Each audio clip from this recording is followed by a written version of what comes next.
ਸਤਿ ਸ਼੍ਰੀ ਅਕਾਲ ਜੀ। ਤੁਸੀਂ ਵੇਖ ਰਹੇ ਹੋ ਪੰਜਾਬ ਮੇਲ USA ਟੀਮ। ਮੇਰੇ ਨਾਲ ਸਟੂਡੀਓਸ ਦੇ ਵਿੱਚ ਮੌਜੂਦ ਨੇ ਰਾਇਲ ਟਰੈਵਲਸ ਤੋਂ Arvinderpal Singh. Welcome to the show. ਸਤਿ ਸ਼੍ਰੀ ਅਕਾਲ ਸੰਜੀਵ ਜੀ ਔਰ ਸਾਰੇ ਦਰਸ਼ਕਾਂ ਨੂੰ ਪਿਆਰ ਭਰੀ ਸਤਿ ਸ਼੍ਰੀ ਅਕਾਲ। ਸੋ ਅਰਵਿੰਦਰ ਜੀ, ਸਾਨੂੰ ਬਹੁਤ ਸਾਰੇ ਦਰਸ਼ਕ ਕਮੈਂਟਸ ਭੇਜਦੇ ਨੇ, ਇਨਬਾਕਸ ਕਰਦੇ ਨੇ। ਸੋ ਇੱਕ ਬੜਾ ਇੰਟਰਸਟਿੰਗ ਇੱਕ ਮੈਨੂੰ ਕਿਸੇ ਨੇ ਮਜ਼ਾਕ ਵਾਲੀ ਗੱਲ ਸ਼ੇਅਰ ਕੀਤੀ ਭੇਜੀ। ਮੈਂ ਸੋਚਿਆ ਕਿ ਆਪਣੇ ਦਰਸ਼ਕਾਂ ਨਾਲ ਵੀ ਸਾਂਝੀ ਕਰੀਏ ਆਪਾਂ। ਹੋਇਆ ਕੀ ਕਿ ਇੰਡੀਆ ਦਾ ਇੱਕ ਜ਼ੂ ਆ, ਚਿੜੀਆ ਘਰ ਹੈ, ਉਹਦੇ ਵਿੱਚ ਇੱਕ ਸ਼ੇਰ ਹੈ। ਉਹਨੂੰ ਸ਼ੇਰ ਨੂੰ ਦੇਖਣ ਵਾਸਤੇ ਟੂਰਿਸਟ ਆਉਂਦੇ ਨੇ, ਕਈ ਵਿਦੇਸ਼ਾਂ ਤੋਂ ਵੀ ਆਉਂਦੇ ਨੇ। ਉਹ ਪਹਿਚਾਣ ਦਿੰਦਾ ਕਿ ਆਹ ਵਿਦੇਸ਼ ਤੋਂ ਆਇਆ।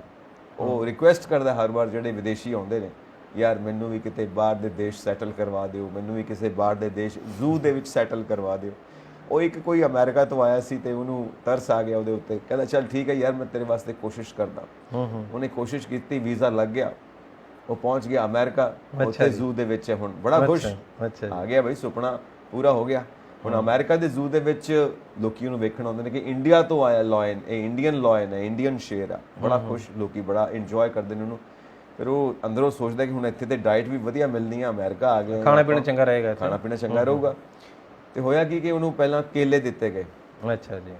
ਉਹਨੇ ਕੇਲੇ ਖਾਧੇ। ਕਹਿੰਦਾ ਹੋ ਸਕਦਾ ਕਿ ਕਹਿਣ ਵੀ ਇਹ ਬਾਹਰੋਂ ਆਇਆ, ਇਹਦਾ ਪੇਟ ਖਰਾਬ ਨਾ ਹੋ ਜਾਏ, ਇਸ ਕਰਕੇ ਕੇਲਿਆਂ ਤੋਂ ਸ਼ੁਰੂਆਤ ਕਰਦੇ ਹਾਂ, ਇਹਦੀ ਡਾਈਜੈਸ਼ਨ ਠੀਕ ਰਵੇ, ਫਿਰ ਭੁੱਖ ਚਮਕੂਗੀ, ਉਸ ਤੋਂ ਬਾਅਦ ਫਿਰ ਡਾਈਟ ਮਿਲੂਗੀ ਆਪਾਂ ਨੂੰ। ਉਹ ਦੁਪਹਿਰੇ ਵੀ ਕੇਲੇ, ਰਾਤੀ ਵੀ ਕੇਲੇ, ਸ਼ੇਰ ਨੂੰ ਕੇਲੇ, ਅਗਲੇ ਦਿਨ ਵੀ ਤਿੰਨੋਂ ਟਾਈਮ ਕੇਲੇ, ਫਿਰ ਅਗਲੇ ਦਿਨ ਵੀ ਤਿੰਨੋਂ ਟਾਈਮ ਕੇਲੇ। ਹਫਤਾ ਹੋ ਗਿਆ ਜੀ, ਕੇਲੇ ਹੀ ਮਿਲੀ ਜਾਣ। ਉਹ ਬੜਾ ਖਿਜਿਆ, ਕਹਿੰਦਾ ਯਾਰ ਇਹ ਕੀ ਕੰਮ ਫੜ ਲਿਆ ਇਹਨਾਂ ਨੇ। ਤੇ ਉਹ ਹਫਤੇ ਕੇ ਬਾਅਦ ਨਾ ਜਿਹੜੇ ਲੈ ਕੇ ਆਏ ਸੀ ਅਮਰੀਕਾ, ਇੰਡੀਆ ਤੋਂ, ਉਹ ਕਿਤੇ ਉਹਨਾਂ ਨੇ ਵਿਜ਼ਿਟ ਕੀਤਾ ਕਿ ਦੇਖ ਕੇ ਆਈਏ ਸ਼ੇਰ ਦੀ ਕੋਆਰਡੀਨੇਟਰ ਕੀ ਹਾਲਤ ਹੈ, ਕੀ ਉਹਦੇ ਉੱਥੇ ਜਲਵੇ ਹੁੰਦੇ ਪਏ ਨੇ। ਆਏ ਉਹਨੂੰ ਮਿਲੇ, ਹਾਂਜੀ ਹੈਲੋ ਹਾਏ, ਕੀ ਹਾਲ ਚਾਲ ਹੈ, ਠੀਕ ਹੈ, ਖੁਸ਼ ਹੈ। ਕਹਿੰਦਾ ਖੁਸ਼ ਕੀ, ਅਕੇਲੇ ਹੀ ਖਵਾਈ ਜਾਂਦੇ ਨੇ ਮੈਨੂੰ, ਮੈਂ ਕੀ ਖੁਸ਼ ਹੋਣਾ। ਤੁਸੀਂ ਇਹਨਾਂ ਨੂੰ ਕਹੋ ਨਾ ਮੈਂ ਸ਼ੇਰ ਹਾਂ, ਸ਼ੇਰ, ਕੇਲੇ ਕਿਉਂ ਖਵਾਈ ਜਾਂਦੇ ਹੋ। ਕਹਿੰਦੇ ਦੇਖੋ ਹੈਗੇ ਤਾਂ ਤੁਸੀਂ ਸ਼ੇਰ ਹੋ, ਪਰ ਆਏ ਬਾਂਦਰ ਦੇ ਵੀਜ਼ੇ ਤੇ ਹੋ, ਇਸ ਕਰਕੇ ਕੇਲੇ ਹੀ ਮਿਲਣੇ ਨੇ ਤੁਹਾਨੂੰ। ਸੋ ਮੈਂ ਬੜਾ ਇੰਜੋਏ ਕੀਤੀ ਇਸ ਗੱਲ ਨੂੰ। ਠੀਕ ਹੈ, ਇਹ ਵੀ ਚਲੋ ਇਹ ਵੀ ਇੱਕ ਸੀਨ ਬਣ ਸਕਦਾ। ਸੋ ਹੁਣ ਆਪਾਂ ਆਉਂਦੇ ਆਪਣੇ ਵਿਸ਼ੇ ਦੇ ਉੱਤੇ। ਸੋ ਗੱਲ ਇਹ ਆ ਕਿ ਹੁਣ ਦੌਰ ਫਿਰ ਤੋਂ ਖੁੱਲ੍ਹ ਗਿਆ ਔਰ ਫਿਰ ਤੋਂ ਅੰਬੈਸੀਜ਼ ਨੇ ਅਪਾਇੰਟਮੈਂਟਸ ਦੇਣੀਆਂ ਸ਼ੁਰੂ ਕਰ ਦਿੱਤੀਆਂ ਨੇ, ਫਿਰ ਤੋਂ ਪਬਲਿਕ ਨੂੰ ਬੁਲਾਉਣਾ ਸ਼ੁਰੂ ਕੀਤਾ ਹੈ। ਸੋ ਸਭ ਤੋਂ ਪਹਿਲਾਂ ਅਸੀਂ ਜਾਣਨਾ ਚਾਹਾਂਗੇ ਕਿ ਜੋ ਅਮਰੀਕਾ ਹੈ, ਅਮਰੀਕਾ ਦੇ ਵਿੱਚ ਅਪਾਇੰਟਮੈਂਟਸ ਦਾ ਸਟੇਟਸ ਕੀ ਹੈ ਇਸ ਵਕਤ। ਆਬਵੀਅਸਲੀ ਅਲੱਗ-ਅਲੱਗ ਕੈਟਾਗਰੀਜ਼ ਲਈ ਕੈਟਾਗਰਾਈਜ਼ ਕੀਤਾ ਗਿਆ ਔਰ ਯੈਸ ਸਟੂਡੈਂਟਸ ਨੂੰ ਪ੍ਰਾਇਓਰਟਾਈਜ਼ ਕੀਤਾ ਗਿਆ। ਔਰ ਅੰਬੈਸੀ ਨੇ ਆਪਣੇ ਲਾਈਕ ਜਨਰਲੀ ਵਿੱਚ ਅੰਬੈਸੀ ਵੈਬੀਨਾਰ ਵੀ ਕੰਡਕਟ ਕਰਦੀ ਹੈ ਜਾਣਕਾਰੀ ਦੇਣ ਨੂੰ, ਔਰ ਨਾਰਮਲੀ ਟਵੀਟਸ ਰਾਹੀਂ ਜਾਣਕਾਰੀ, ਟਵਿੱਟਰ ਦੇ ਉੱਪਰ ਜਾਣਕਾਰੀ ਹੁੰਦੀ ਹੈ। ਔਰ ਤੁਸੀਂ ਲੇਟੈਸਟ ਅਪਡੇਟ ਅਗਰ ਵੇਖਣੀ ਹੈ ਹੁਣ ਤਾਂ ਤੁਸੀਂ ਵੀ ਟਵਿੱਟਰ ਦਾ ਹੈਂਡਲ ਨੂੰ ਸਬਸਕ੍ਰਾਈਬ ਕਰ ਸਕਦੇ ਹੋ। ਮੋਟੀ ਕਹਾਣੀ ਹੈ ਕਿ ਉਹਨਾਂ ਨੇ ਕੀਤਾ ਕਿ ਅਪਾਇੰਟਮੈਂਟਸ ਜਿੰਨੀ ਕੁ ਸਟੂਡੈਂਟਸ ਦੀ ਪੈਂਡੈਂਸੀ ਸੀ ਸਾਡੇ ਕੋਲ ਪਿਛਲੇ ਕਾਫੀ ਸਮੇਂ ਤੋਂ, ਉਹ ਆਲਮੋਸਟ ਲਾਸਟ ਵੀਕ ਸਾਰੀ ਕਲੀਅਰ ਹੋ ਗਈ ਹੈ। ਇਸ ਵੀਕ 'ਚ ਤਕਰੀਬਨ ਜਿੰਨੀ ਰੀਸ਼ਡਿਊਲਿੰਗ ਸੀ ਉਹ ਵੀ ਸਾਰੀ ਹੋ ਗਈ ਹੈ। ਮੈਂ ਤਾਂ ਹੀ ਬਾਰ-ਬਾਰ ਕਹਿੰਦਾ ਹੁੰਦਾ ਸਟੂਡੈਂਟਸ ਨੂੰ ਹਮੇਸ਼ਾ ਕਿ US ਦਾ ਜਿਹੜੀ ਅਸੈਪਟੇਬਿਲਿਟੀ ਆ ਉਹ ਬਹੁਤ ਲਾਰਜ ਹੈ। ਸੋ 2-4 ਦਿਨ ਦੇ ਵਿੱਚ ਹੀ ਇਹਨਾਂ ਨੇ ਪੁਰਾਣਾ ਸਾਰਾ ਬੈਕਲੌਗ 1 ਮਿੰਟ 'ਚ ਸਾਰਾ ਖਤਮ ਕਰਤਾ ਹੈ। ਸੋ ਉਹਦੇ ਵਿੱਚ F ਕੈਟਾਗਰੀ, M ਕੈਟਾਗਰੀ ਤੇ J ਕੈਟਾਗਰੀ, ਆਲਮੋਸਟ ਇਹ ਤਿੰਨਾਂ ਕੈਟਾਗਰੀਜ਼ ਨੂੰ ਪ੍ਰਾਇਓਰਟਾਈਜ਼ ਕੀਤਾ ਗਿਆ। ਔਰ ਜਿਹੜੀਆਂ ਅਪਾਇੰਟਮੈਂਟਸ ਸ਼ੁਰੂ 'ਚ ਦਿੱਤੀਆਂ ਗਈਆਂ ਉਹ ਸਾਰੀਆਂ ਜੂਨ ਤੇ ਜੁਲਾਈ ਦੀਆਂ ਸੀਗੀਆਂ, ਬਿਕੋਜ਼ ਇਹ ਅਗਸਤ ਨੂੰ ਮੁੱਖ ਵੇਖ ਕੇ ਉਹਦੇ ਅਕੋਰਡਿੰਗ ਸਾਰੀਆਂ ਦਿੱਤੀਆਂ ਨੇ।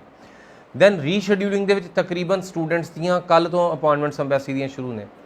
ਸੋ ਸਟੂਡੈਂਟਸ ਕਾਫੀ ਲੰਬੇ ਸਮੇਂ ਤੋਂ ਵੇਟ ਕਰਦੇ ਸੀ। ਸੋ ਮਈ ਦੇ ਵਿੱਚ there plenty number of slots. So ਹੁਣ USA ਸਟੂਡੈਂਟਸ ਵੀਜ਼ਾਸ ਦੇ ਵਿੱਚ ਕੋਈ ਦਿੱਕਤ ਨਹੀਂ ਹੈਗੀ, ਤਕਰੀਬਨ ਬਹੁਤ ਨੈਚੁਰਲ ਫਲੋ ਹੋ ਗਿਆ। ਬਿਕੋਜ਼ ਇਸ ਤੋਂ ਪਹਿਲਾਂ ਸਟੂਡੈਂਟਸ ਦੀ ਬ੍ਰੇਕ ਲੱਗੀ ਹੋਈ ਸੀ ਔਰ ਜਦੋਂ ਵੀ ਅਪਾਇੰਟਮੈਂਟਸ ਕੋਈ ਬੁੱਕ ਕਰਦਾ ਸੀ ਉਹਨੂੰ ਜਾ ਕੇ ਅਗਸਤ, ਅਕਤੂਬਰ, ਸਤੰਬਰ ਜਾਂ ਨਵੰਬਰ 22 ਦੀਆਂ ਜਾ ਕੇ ਅਪਾਇੰਟਮੈਂਟਸ ਮਿਲਦੀਆਂ ਸੀ। ਐਂਡ ਸਮਟਾਈਮਸ ਜਿਹੜੀਆਂ ਅਪਾਇੰਟਮੈਂਟਸ ਮਿਲਦੀਆਂ ਸੀ ਉਹ ਅਗਲੇ ਕੈਲੰਡਰ ਈਅਰ ਦੇ ਵਿੱਚ ਵੀ ਪਹੁੰਚ ਜਾਂਦੀਆਂ ਸੀ। ਬਟ ਅਗਰ ਕਿਸੇ ਦੇ ਕੋਲ ਕਿਉਂਕਿ ਪਹਿਲਾਂ ਜਿਹੜਾ ਤਰੀਕਾ ਸੀਗਾ, ਪਹਿਲਾਂ ਅਸੀਂ ਪੁਰਾਣੀਆਂ ਅਪਾਇੰਟਮੈਂਟਸ ਬੁੱਕ ਕਰਦੇ ਸੀ, ਦੈਨ ਐਮਰਜੈਂਸੀ ਦੇ ਵਿੱਚ ਅੰਬੈਸੀ ਨੂੰ ਅਸੀਂ ਡਾਕੂਮੈਂਟ ਬੱਚੇ ਦੇ ਭੇਜ ਕੇ, ਕੇਸ ਭੇਜ ਕੇ ਤਾਂ ਅਸੀਂ ਉਹ ਅਪਾਇੰਟਮੈਂਟਸ ਲੈਂਦੇ ਸੀ, ਜੋ ਕਿ ਥੋੜ੍ਹਾ ਪ੍ਰੋਸੈਸ ਲੰਬਾ ਸੀਗਾ। ਸੋ ਜਿਹੜਾ ਹੁਣ ਤਰੀਕਾ ਹੋ ਗਿਆ ਉਹਦੇ ਵਿੱਚ ਇਹ ਆਟੋਮੇਸ਼ਨ ਦੇ ਉੱਪਰ ਆ ਗਿਆ ਕਿ ਤਕਰੀਬਨ ਸਾਡਾ ਥੋੜ੍ਹਾ ਲੋਡ ਘਟ ਗਿਆ। ਸੋ ਸਟੂਡੈਂਟਸ ਦਾ ਜਿਹੜਾ ਕੰਮ ਹੈ ਉਹ ਆਟੋਮੇਸ਼ਨ ਦੇ ਉੱਪਰ ਆ ਗਿਆ। ਸਟੂਡੈਂਟਸ ਉਹ ਕੋਈ ਅੱਜ ਵੀ ਅਪਲਾਈ ਕਰਦਾ ਤੇ ਉਹਨੂੰ ਇਮੀਡੀਏਟਲੀ ਮਹੀਨੇ ਦੇ ਵਿੱਚ ਆਪਣੀ ਅੰਬੈਸੀ ਅਪਾਇੰਟਮੈਂਟ ਸ਼ਡਿਊਲ ਕਰ ਸਕਦਾ ਹੈ।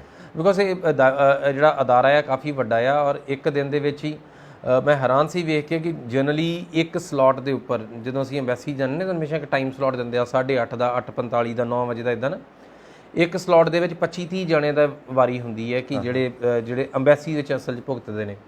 ਬਟ ਮੈਂ ਹੈਰਾਨ ਸੀ VFS ਦੇ ਉੱਪਰ 3-3 ਹਜ਼ਾਰ ਬੰਦੇ ਦੀ ਬਾਇਓਮੈਟ੍ਰਿਕਸ ਦੀ ਸ਼ਡਿਊਲਿੰਗ ਸੀ ਕਿ ਸੇਮ ਟਾਈਮ ਦੇ ਉੱਪਰ। ਸੋ ਤੁਸੀਂ ਸੋਚੋ ਅੰਬੈਸੀ ਦਾ ਰਸ਼ ਤੇ ਹੋਏਗਾ VFS ਦੇ ਵਿੱਚ ਕਿਸ ਤਰੀਕੇ ਦਾ ਨਜ਼ਾਰਾ ਮਿਲੇਗਾ ਜਦੋਂ ਇੱਕ ਟਾਈਮ ਸਲੋਟ ਦੇ ਉੱਪਰ 3000-3500 ਬੰਦਿਆਂ ਦਾ ਸ਼ਡਿਊਲਿੰਗ ਇੱਕੋ VFS ਸੈਂਟਰ ਦੇ ਵਿੱਚ, ਜਾਂ ਅਸੀਂ ਜਿਹੜੇ OFC ਜਿਹੜੀਆਂ ਅਪਾਇੰਟਮੈਂਟਸ ਆ, ਸੋ ਉੱਥੇ ਜਾ ਕੇ ਜਿਹੜਾ ਰਸ਼ ਹੈ ਉਹ ਕਈ ਗੁਣਾ ਵੱਧ ਗਿਆ। ਬਟ ਖੈਰ ਅੰਬੈਸੀ ਦੇ ਵਿੱਚ ਜਿਹੜਾ ਰਸ਼ ਹੈ ਉਹ ਕਾਫੀ ਹੁਣ ਸਟ੍ਰੀਮਲਾਈਨ ਹੋ ਜਾਣਾ, ਬਿਕੋਜ਼ ਇਹਦੇ ਨਾਲ ਸਟੂਡੈਂਟਸ ਨੂੰ ਪ੍ਰਾਇੋਰਟੀ ਦਿੱਤੀ ਗਈ ਹੈ। ਸਟੂਡੈਂਟਸ ਨੂੰ ਅਮਰੀਕਾ ਨੇ ਅਗੇਨ ਇੱਕ ਵਾਰੀ ਭਰੋਸਾ ਦਿਖਾਇਆ ਕਿ ਜਿਹੜੀ ਅਮਰੀਕਾ ਦੀ ਜਿਹੜੀ ਨੀਤੀ ਆ ਇਮੀਗ੍ਰੈਂਟਸ ਨੂੰ ਮੰਗਵਾਉਣ ਦੀ, ਉਹ ਸਟੂਡੈਂਟਸ ਤੋਂ ਸ਼ੁਰੂਆਤ ਹੁੰਦੀ ਹੈ, ਸਟੂਡੈਂਟਸ ਤੋਂ ਹੀ ਉਹਦਾ ਮੁੱਢ ਵੱਜਦਾ ਆ। ਔਰ ਇਸੇ ਕਰਕੇ ਜਦੋਂ ਵੀ ਉਹਨਾਂ ਨੇ ਅਪਾਇੰਟਮੈਂਟਸ ਸ਼ਡਿਊਲਿੰਗ ਸ਼ੁਰੂ ਕੀਤੀ ਹੈ, ਸਭ ਤੋਂ ਪਹਿਲਾਂ ਸਟੂਡੈਂਟਸ ਨੂੰ ਹੀ ਧਿਆਨ ਵਿੱਚ ਰੱਖਿਆ। ਜਿਹੜੇ ਰੈਗੂਲਰ ਸਲੋਟ ਸੀਗੇ ਉਹ ਹੁਣ ਇਸੇ ਤਰੀਕੇ ਨਾਲ ਗਾਂ ਦੀ ਗਾਂ ਮਿਲਦੇ ਜਾਣਗੇ। ਔਰ ਨਾਲ ਦੀ ਨਾਲ ਇਹਦੇ 'ਚ ਹੋਰ ਜਾਣਕਾਰੀ ਦਿੱਤੀ ਗਈ ਹੈ ਕਿ ਇਸ ਸਮੇਂ ਦੇ ਵਿੱਚ ਜਿਹੜਾ ਮਈ ਜੂਨ ਹੈ, ਔਰ ਜਦੋਂ ਤੁਹਾਡੇ ਕੋਲ ਅਗਲੀ ਸੈਪਟੰਬਰ ਦੀ ਵਾਰੀ ਆਏਗੀ, ਬਿਕੋਜ਼ ਜਿਹੜੀਆਂ ਹੁਣ ਦੀਆਂ ਕਲਾਸਿਸ ਨੇ ਬਹੁਤ ਸਾਰੇ ਬੱਚਿਆਂ ਦੀਆਂ ਜੂਨ ਦੀਆਂ ਜੁਲਾਈ ਦੀਆਂ ਕਲਾਸਿਸ ਨੇ, ਸੋ ਉਹ ਇੱਥੇ ਸ਼ਡਿਊਲਿੰਗ ਕਰ ਸਕਦੇ ਆ। ਇਸ ਤੋਂ ਬਾਅਦ ਸਟੂਡੈਂਟਸ ਦੇ ਕੋਲ ਅਗਸਤ ਦੀਆਂ ਸੈਪਟੰਬਰ ਦੀਆਂ ਅਪਾਇੰਟਮੈਂਟਸ ਨੇ ਜਿਹੜੀਆਂ ਯੂਨੀਵਰਸਿਟੀ ਅਟੈਂਡ ਕਰਨ ਦੀਆਂ। ਕਈ ਯੂਨੀਵਰਸਿਟੀਜ਼ ਅਕਤੂਬਰ ਦੇ ਵਿੱਚ ਵੀ ਸ਼ੁਰੂ ਹੁੰਦੀਆਂ ਨੇ। ਸੋ ਉਹ ਵਾਲੇ ਜਿਹੜੇ ਸਟੂਡੈਂਟਸ ਨੇ ਉਹ ਸਾਰਿਆਂ ਦੀ ਵਾਰੀ ਅਗੇਨ ਜੁਲਾਈ ਹਾਫ ਤੋਂ ਬਾਅਦ ਸ਼ੁਰੂ ਹੋ ਜਾਣੀ ਹੈ।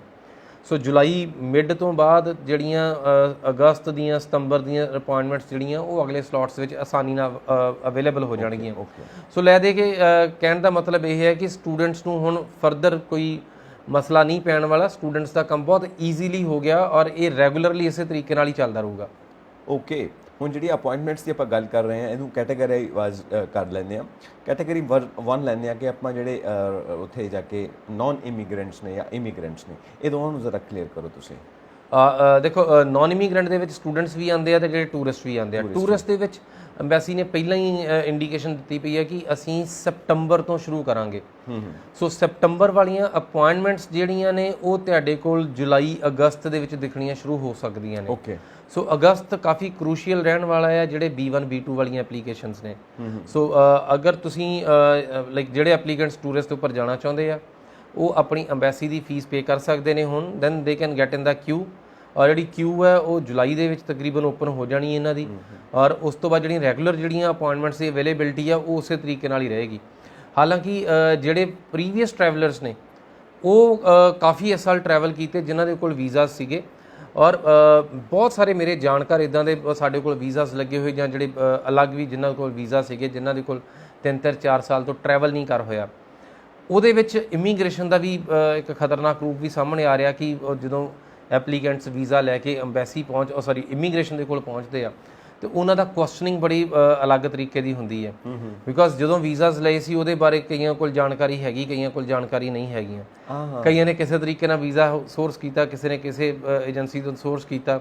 ਸੋ ਬਹੁਤ ਸਾਰੀ ਕਲੈਰਿਟੀ ਜਿੱਥੇ ਨਹੀਂ ਹੈਗੀ ਉੱਥੇ ਗੜਬੜ ਹੈ। ਸੋ ਬਹੁਤ ਸਾਰੇ ਜਿਹੜੇ ਫੈਮਿਲੀ ਵਿਜ਼ਿਟਸ ਵਾਲੇ ਆ ਉਹਨਾਂ ਲਈ ਪਰੇਸ਼ਾਨੀਆਂ ਘੱਟ ਨੇ, ਬਟ ਜਿਹੜੇ ਟੂਰਿਜ਼ਮ ਵਾਲੇ ਆ, ਜਿਹੜੇ ਹੌਲੀਡੇਇੰਗ ਵਾਲੇ ਆ, ਜਾਂ ਜਿਨ੍ਹਾਂ ਦੇ ਪਰਿਵਾਰ ਵਿੱਚ ਕੋਈ ਸਟੂਡੈਂਟ ਗਿਆ ਸੀ, ਮੈਨੂੰ ਸਟੂਡੈਂਟ ਤੋਂ ਯਾਦ ਹੈ ਕਿ ਸਾਡਾ ਇੱਕ ਸਟੂਡੈਂਟ ਸੀ, ਆਲਰੇਡੀ ਸ਼ੀ ਵਾਜ਼ ਦੇਅਰ ਪਿਛਲੇ 3-4 ਸਾਲ ਤੋਂ, ਐਂਡ ਉਹਨੇ ਪੜ੍ਹਾਈ ਛੱਡਤੀ ਸੀ ਉੱਥੇ। ਉਹਦੇ ਪੇਰੈਂਟਸ ਨੇ ਇਸ ਟਾਈਮ ਟਰੈਵਲ ਕਰਨਾ ਸੀ। ਸੋ ਜਿਹੜਾ ਉਹਨਾਂ ਦਾ ਰੂਟ ਕਾਜ਼ ਸੀ ਵੀਜ਼ਾ ਲੈਣ ਦਾ, ਬੱਚੇ ਨੂੰ ਮਿਲਣ ਜਾਣਾ ਸੀ, ਜਦੋਂ ਵੀਜ਼ਾ ਪਾਇਆ ਉਦੋਂ ਵੀ ਇਸੇ ਤਰੀਕੇ ਨਾਲ ਸੀ, ਬਟ ਹੁਣ ਟਰੈਵਲਿੰਗ ਦੇ ਉੱਪਰ ਦਿੱਕਤ ਹੋਣ ਵਾਲੀ ਸੀ। ਸੋ ਫਿਰ ਇਹਨਾਂ ਚੀਜ਼ਾਂ ਨੂੰ ਰੈਸ਼ਨਲਾਈਜ਼ ਕਰਕੇ ਸੁਲਝਾ ਕੇ ਕੁਐਸਚਨੇਅਰ ਤਿਆਰ ਕਰਾ ਕੇ ਐਪਲੀਕੈਂਟਸ ਨੂੰ ਭੇਜਿਆ ਜਾਂਦਾ। ਸੋ ਇਮੀਗ੍ਰੇਸ਼ਨ ਦੇ ਵਿੱਚ ਜਦੋਂ ਵੀ ਤੁਸੀਂ ਜਾਣਾ ਹੈ, ਇਮੀਗ੍ਰੇਸ਼ਨ ਖਾਸ ਖਿਆਲ ਰੱਖਣਾ ਹੈ ਕਿ ਤੁਹਾਨੂੰ ਆਪਣੇ ਵਿਜ਼ਿਟ ਦੀ ਜਾਣਕਾਰੀ ਜ਼ਰੂਰ ਹੋਵੇ ਔਰ ਇਹਦਾ ਲੀਗੈਲਿਟੀ ਨਾਲ ਕਾਫੀ ਸੰਬੰਧ ਹੋਵੇ। ਸੋ ਅਗਰ ਅਸੀਂ ਕਹੀਏ ਕਿ ਉੱਥੇ ਬਹੁਤ ਸਾਰੀਆਂ ਚੀਜ਼ਾਂ ਜਿੱਦਾਂ ਕੁਝ ਪਾਰਟਨਰ ਸੀਗੇ, ਹਸਬੈਂਡ ਉੱਥੇ ਚਲ ਗਿਆ ਕਿ ਪਹਿਲਾਂ ਚਲਾ ਗਿਆ ਕਿ ਮੈਂ ਜਾ ਕੇ ਤਿਆਰੀ ਕਰਦਾ, ਤੁਸੀਂ ਮਗਰ ਪੱਕੇ ਆ ਜਿਓ। ਸੋ ਉਹਨਾਂ ਕੇਸਿਸ ਦੇ ਵਿੱਚ ਵਾਈਫਸ ਕੋਲੋਂ ਟਰੈਵਲ ਨਹੀਂ ਕਰ ਹੋਇਆ, ਕਈਆਂ ਨੂੰ ਉੱਥੇ ਰੋਕ ਦਿੱਤਾ ਗਿਆ ਜਾਂ ਇੰਡੀਆ ਵਾਪਸ ਡਿਪੋਰਟ ਕਰਤਾ। ਸੋ ਇਹੋ ਜਿਹੇ ਕੇਸ ਸਟੱਡੀਜ਼ ਬਹੁਤ ਗਰੋ ਹੋਈਆਂ। ਸੋ ਜਿਹੜੇ ਖੈਰ ਨਵਿਆਂ ਦੀ ਵਾਰੀ ਹਾਲੇ ਆਉਣ ਵਾਲੀ ਹੈ, ਹਾਲੇ ਇਸ ਟਾਈਮ ਪੁਰਾਣੇ ਭੁਗਤ ਰਹੇ ਆ ਜਿਨ੍ਹਾਂ ਕੋਲ ਆਲਰੇਡੀ ਵੀਜ਼ਾਸ ਹੈਗੇ ਆ। ਸੋ ਨਾਨ ਇਮੀਗ੍ਰੈਂਟ ਕੈਟਾਗਰੀ ਦੇ ਵਿੱਚ ਤਕਰੀਬਨ ਜਿਹੜੀ ਸ਼ੁਰੂਆਤ ਹੈ ਮੇਰੇ ਖਿਆਲ ਨਾਲ ਜੁਲਾਈ ਮਿਡ ਤੋਂ ਸ਼ੁਰੂ ਹੋ ਜਾਏਗੀ। ਸੋ ਤੁਸੀਂ ਉਸ ਤੋਂ ਪਹਿਲਾਂ ਕਦੀ ਵੀ ਆਪਣੀਆਂ ਅਪਾਇੰਟਮੈਂਟਸ ਭਰ ਕੇ, ਆਪਣੀਆਂ ਐਮਬੈਸੀ ਫੀਸਾਂ ਭਰ ਕੇ ਤੁਸੀਂ ਕਿਊ ਦੇ ਵਿੱਚ ਆ ਸਕਦੇ ਹੋ। ਔਰ ਜਿਹੜੀ ਐਕਚੁਅਲ ਟਰੈਵਲਿੰਗ ਹੈ ਉਹ ਸੈਪਟੰਬਰ ਦੇ ਆਸ-ਪਾਸ ਹੈ ਜਿਹੜੀ ਹੋਣ ਵਾਲੀ ਹੈ, ਜਾਂ ਜਿਹੜੀਆਂ ਐਕਚੁਅਲ ਤਰੀਕਾਂ ਸਾਨੂੰ ਮਿਲਣ ਵਾਲੀਆਂ ਨੇ। ਸੋ ਜਿਹੜੀਆਂ ਪਿਛਲੀਆਂ ਵਾਲੀਆਂ ਅਗਰ ਕੋਈ ਕਿਸੇ ਨੂੰ ਕੋਈ ਭੁਲੇਖਾ ਹੋਵੇ ਤਾਂ ਇੱਕ ਵਾਰੀ ਕਲੈਰਿਟੀ ਲੈ ਕੇ ਜ਼ਰੂਰ ਜਾਵੇ, ਆਪਣੇ ਏਜੰਟ ਨਾਲ ਗੱਲਬਾਤ ਕਰੋ, ਜਿਹਨੇ ਵੀਜ਼ਾ ਅਪਲਾਈ ਕੀਤਾ ਸੀ ਉਹਦੇ ਨਾਲ ਗੱਲਬਾਤ ਜ਼ਰੂਰ ਕਰੋ। ਜਦੋਂ ਤੁਸੀਂ ਜਾਣਾ ਹੀ ਆ, ਸਪੋਜ਼ ਕਰੋ ਹੌਲੀਡੇਇੰਗ ਦੇ ਉੱਪਰ ਚੱਲੇ ਸੀ, ਪ੍ਰੋਪਰ ਟਰੈਵਲ ਵਾਊਚਰਸ ਲੈ ਕੇ ਜਾਓ, ਜਿੱਥੇ ਤੁਸੀਂ ਆਪਣੀਆਂ ਅਕਮੋਡੇਸ਼ਨਸ ਨੇ ਉਹ ਕਨਫਰਮ ਕਰਕੇ ਲੈ ਕੇ ਜਾਓ, ਬਿਕੋਜ਼ ਇਮੀਗ੍ਰੇਸ਼ਨ ਦੇ ਉੱਪਰ ਤੁਹਾਡੇ ਕੋਲ ਸਵਾਲਾਂ ਦਾ ਸਿਲਸਿਲਾ ਇਸੇ ਤਰੀਕੇ ਨਾਲ ਹੀ ਹੁੰਦਾ ਆ ਕਿ ਜਿਸ ਤਰੀਕੇ ਨਾਲ, ਜਿਸ ਅਪਰੋਚ ਨਾਲ ਤੁਸੀਂ ਵੀਜ਼ਾ ਫਾਈਲ ਕੀਤਾ ਸੀ, ਕਮ ਸੇ ਕਮ ਜਿਹੜੇ ਤੁਹਾਡੇ ਟਰੈਵਲ ਪਲਾਨ ਆ ਉਹ ਉਹਦੇ ਨਾਲ ਰਲਦੇ ਮਿਲਦੇ ਜ਼ਰੂਰ ਹੋਣ। ਓਕੇ, ਸੋ ਇਸ ਗੱਲ ਦਾ ਖਿਆਲ ਰੱਖੋਗੇ ਤੇ ਫਿਰ ਇਮੀਗ੍ਰੇਸ਼ਨ ਤੁਹਾਨੂੰ ਤੰਗ ਨਹੀਂ ਕਰੇਗੀ, because visa permission to enter ਹੈ। So visa is permission to enter into the country. So when you have a permission ਤੁਹਾਨੂੰ ਜਨਰਲੀ ਦਿੱਕਤ ਨਹੀਂ ਆਉਂਦੀ। ਜਦੋਂ ਤੁਹਾਡਾ ਪਰਪਸ ਆਫ ਟਰੈਵਲ ਡਿਫਾਈਨਡ ਨਹੀਂ ਆ ਕਿ ਤੁਹਾਨੂੰ ਪਤਾ ਹੀ ਨਹੀਂ ਮੈਂ ਕਰਨ ਕੀ ਆਇਆ, ਜਾਂ ਉਦੋਂ ਵੇਖੀ ਜਾਊਗੀ, ਜਾ ਕੇ ਕਰ ਲਾਂਗੇ, ਜਦੋਂ ਅਸੀਂ ਅਟਪਟੇ ਅੰਦਾਜ਼ੇ ਨਾਲ ਜਵਾਬ ਦਿੰਨੇ ਆ, ਉੱਥੇ ਫਿਰ ਬਹੁਤ ਭਾਰੀ ਦਿੱਕਤ ਹੋਣ ਵਾਲੀ ਹੈ। ਬਿਕੋਜ਼ ਇਹ ਪਹਿਲੀ ਐਂਟਰੀ ਤੈਅ ਕਰੇਗੀ ਕਿ ਤੁਹਾਡਾ ਵੀਜ਼ਾ ਪੂਰਾ ਯੂਟਿਲਾਈਜ਼ ਹੋਣਾ ਕਿ ਨਹੀਂ ਹੋਣਾ। ਬਿਕੋਜ਼ ਅਗਰ ਤੁਹਾਨੂੰ ਇੱਕ ਵਾਰੀ ਐਂਟਰੀ ਮਿਲ ਗਈ ਤਾਂ then it is for ever, ਫਿਰ ਤੁਸੀਂ ਜਦੋਂ ਮਰਜ਼ੀ ਆ ਜਾ ਸਕਦੇ ਹੋ। ਤੇ ਜੇਕਰ ਇਸ ਟਾਈਮ ਜਿਹੜੀ ਇਮੀਗ੍ਰੇਸ਼ਨ ਦੀ ਐਂਟਰੀ ਲੈਣੀ ਉਹ ਐਗਜ਼ੈਕਟਲੀ ਉਦਾਂ ਦੀ ਉਹੀ ਅਵਸਥਾ ਆ ਜਿੱਦਾਂ ਦੀ ਤੁਸੀਂ ਪਹਿਲੀ ਵਾਰੀ ਵੀਜ਼ਾ ਲੈਣਾ ਸੀ। ਓਕੇ, ਸੋ ਜਿੱਦਾਂ ਉਦੋਂ ਤਿਆਰੀ ਕਰਕੇ ਗਏ ਸੀ, ਇਹ ਉਸੇ ਤਰੀਕੇ ਨਾਲ ਹੁਣ ਤਿਆਰੀ ਕਰਕੇ ਜਾਣ ਵਾਲਾ ਸਮਾਂ ਆ। ਸੋ ਇਹ ਤਾਂ ਹੋ ਗਏ ਨਾਨ ਇਮੀਗ੍ਰੈਂਟਸ ਵਾਸਤੇ। ਜੋ ਇਮੀਗ੍ਰੈਂਟਸ ਨੇ ਉਹਦਾ ਕੀ ਸਟੇਟਸ ਹੈ? ਇਮੀਗ੍ਰੈਂਟਸ ਦੇ ਵਿੱਚ ਵੀ ਯੈਸ ਅੱਗੇ ਨੂੰ ਕਾਫੀ ਤੇਜ਼ੀ ਆਈ ਹੈ। ਸੋ ਲਾਈਕ ਪਹਿਲਾਂ ਇਹ ਡਿਫਾਈਨਡ ਨਹੀਂ ਸੀ, ਪਹਿਲਾਂ ਓਪਨ ਸੀ, ਪਹਿਲਾਂ ਅਸੀਂ ਸਲੋਟਸ ਬੁੱਕ ਕਰ ਲੈਂਦੇ ਸੀ ਇਮੀਗ੍ਰੈਂਟਸ ਦੇ। ਸੋ ਇਮੀਗ੍ਰੈਂਸ਼ਨ ਵਾਲੇ ਕੇਸਿਸ ਜਿੱਦਾਂ ਅਸੀਂ ਕਹਿੰਦੇ ਕਿ ਅਗਰ ਤੁਹਾਨੂੰ 60 ਦਿਨ ਵਾਲੀ ਈਮੇਲ ਆਈ ਹੈ ਤਾਂ ਅਸੀਂ ਤੁਹਾਡੀਆਂ ਅਪਾਇੰਟਮੈਂਟਸ ਕਰ ਲਵਾਂਗੇ। ਸੋ ਹੁਣ ਉਹਦੇ ਵਿੱਚ ਇੱਕ ਕਲੌਜ਼ ਆ ਗਿਆ ਆ। ਹੁਣ ਉਹਦੇ ਵਿੱਚ ਆ ਗਿਆ ਕਿ ਅਗਰ ਤੁਹਾਡੇ ਬਾਇਓਮੈਟ੍ਰਿਕਸ ਜਿਹੜੇ ਆ April 20 ਤੋਂ ਪਹਿਲਾਂ ਦੇ ਹੋਏ ਆ, ਇਸ ਟਾਈਮ ਉਹਨਾਂ ਨੂੰ ਭੁਗਤਾ ਰਹੇ ਆ। ਓਕੇ, ਸੋ ਅਗਰ ਤੁਹਾਨੂੰ 60 ਦਿਨ ਵਾਲੀ ਈਮੇਲ ਆ ਰਹੀ ਆ, ਜਾਂ ਤੁਹਾਡਾ ਕੇਸ NVC ਤੋਂ ਅਪਰੂਵ ਹੋ ਕੇ ਗਾਂਹ ਜਾ ਚੁੱਕਾ ਆ, ਜਾਂ ਤੁਹਾਡੀ ਆਲਰੇਡੀ ਅਪਾਇੰਟਮੈਂਟ ਸ਼ਡਿਊਲ ਹੋ ਚੁੱਕੀਆਂ ਸੀ, ਕੈਂਸਲ ਹੋ ਗਈਆਂ, ਦੁਬਾਰਾ ਨਹੀਂ ਮਿਲ ਰਹੀਆਂ।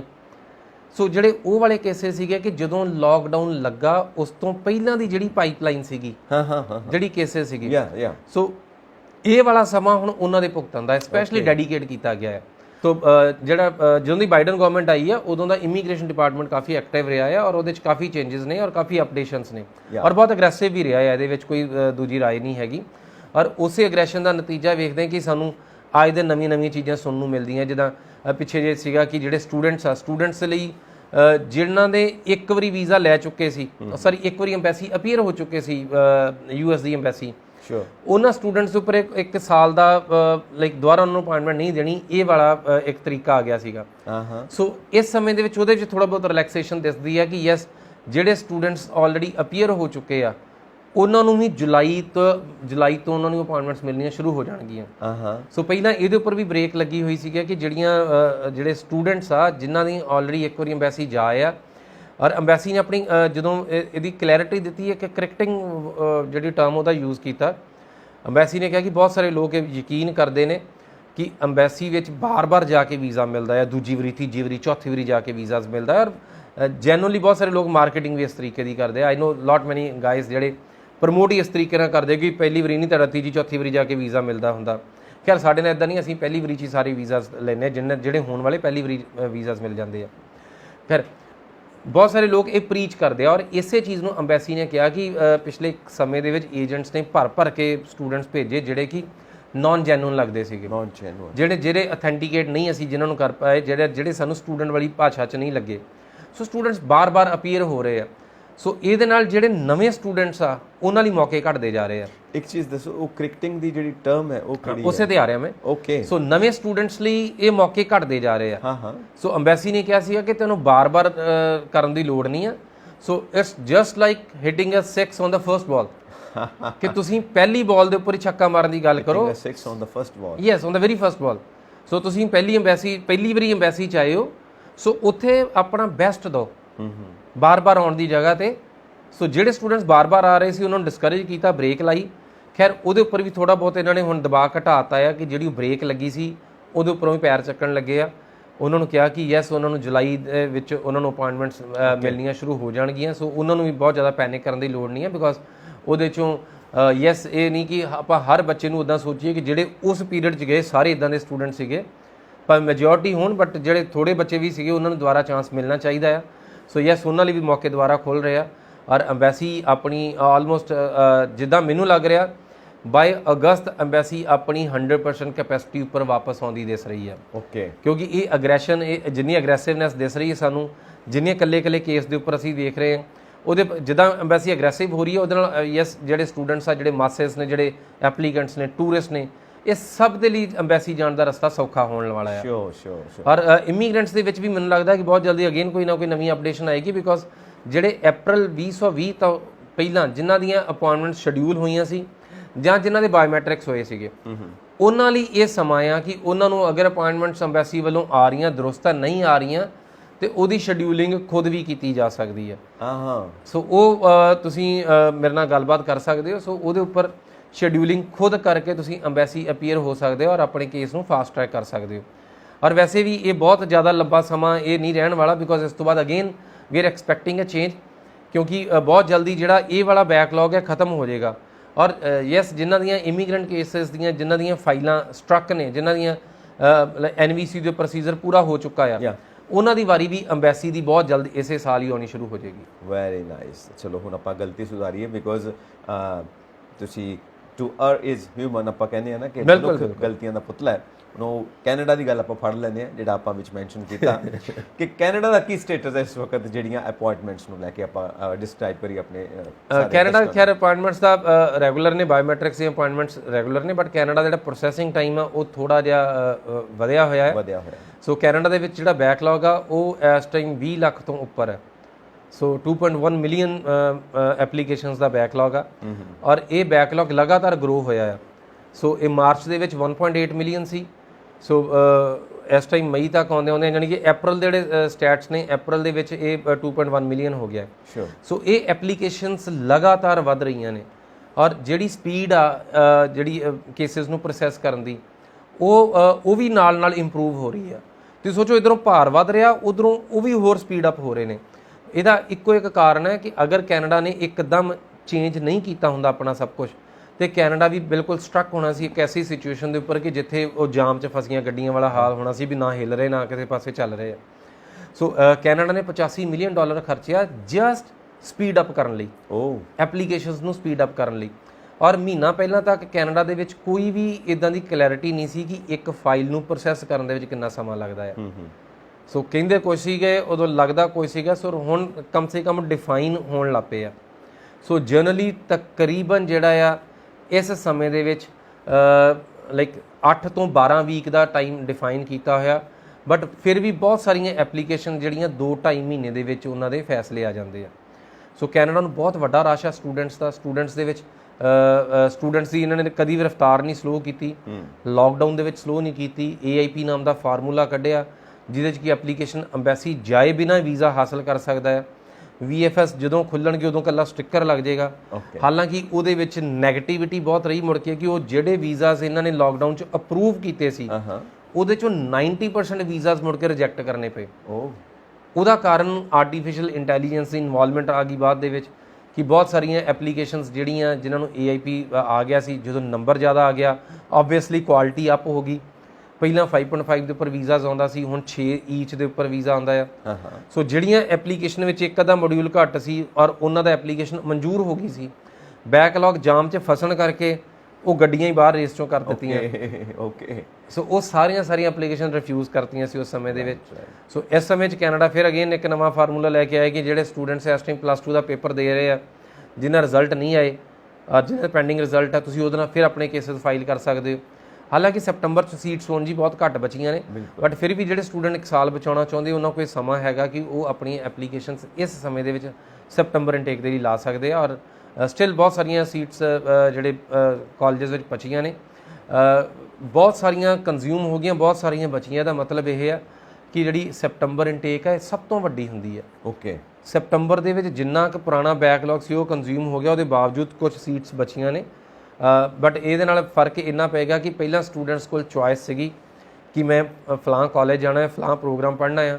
ਹੁਣ ਸਟੂਡੈਂਟਸ ਕੋਲ ਸ਼ਾਇਦ ਇਹਦੀ ਫਲੈਕਸੀਬਿਲਿਟੀ ਘੱਟ ਜਾਏਗੀ ਕਿ ਤੁਹਾਨੂੰ ਆਪਣੀ ਮਨਪਸੰਦ ਮਰਜ਼ੀ ਦਾ ਕਾਲਜ ਨਾ ਮਿਲੇ, ਹੋ ਸਕਦਾ ਆ।